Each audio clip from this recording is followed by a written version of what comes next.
Okey, jom tengok apa rutin harian doktor jantung bersama saya. Mula-mula saya akan melakukan senaman ringan pada 7 pagi dan kemudian saya akan bergerak ke hospital. Lebih kurang pukul 8 saya akan sampai di Hospital Damansara 2. Biasanya saya mulakan dengan melihat ujian darah dan keputusan penyiasatan yang dilakukan malam tadi dan juga senarai pesakit-pesakit baru. Sambil menunggu pesakit tiba di klinik, saya akan mengambil kesempatan untuk mereview pesakit-pesakit yang berada dalam ward dan juga melihat kes-kes rujukan baru daripada doktor lain.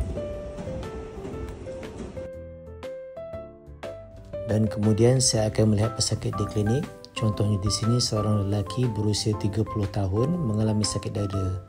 Jadi kita cek ujian stress test jikalau beliau mempunyai kesempitan dalam saluran darah jantung.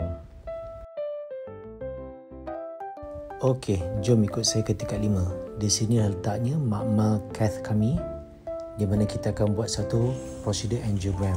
Jadi prosedur ini adalah prosedur yang sterile. Kita kena pastikan bahawa semua dalam keadaan yang bersih supaya kita tidak ada risiko jangkitan kuman pada pesakit.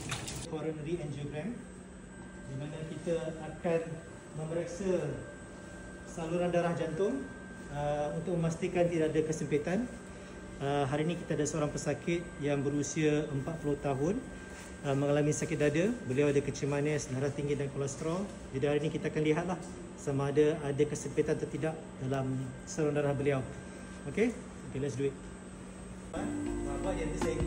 Dalam kes ini beliau mempunyai satu saluran darah yang sempit.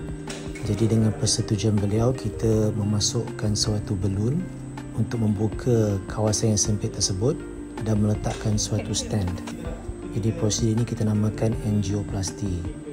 Biasanya mengambil masa dalam masa 1 hingga 2 jam bergantung kepada tahap kesempitan tersebut. Biasanya pesakit dilakukan dalam keadaan sedar dan kita lakukan di bawah local anesthetic sahaja.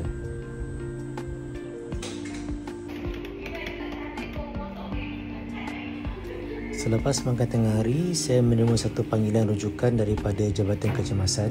Kebetulan saya on call hari ini. Jadi jom kita ke emergency department.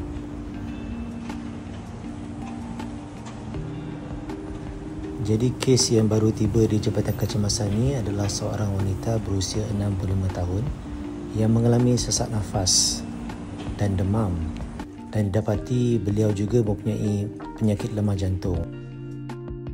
Dan oleh kerana beliau mempunyai penyakit jangkitan paru-paru pneumonia, maka saya akan bekerjasama dengan Dr. Muhammad Arif, pakar pulmonologis paru-paru di hospital kami untuk membantu beliau. Okey, sekarang dah pukul 5 petang. Saya akan berehat sebentar. Jika anda ada sebarang pertanyaan atau feedback, bolehlah share dengan kami di ruangan komen.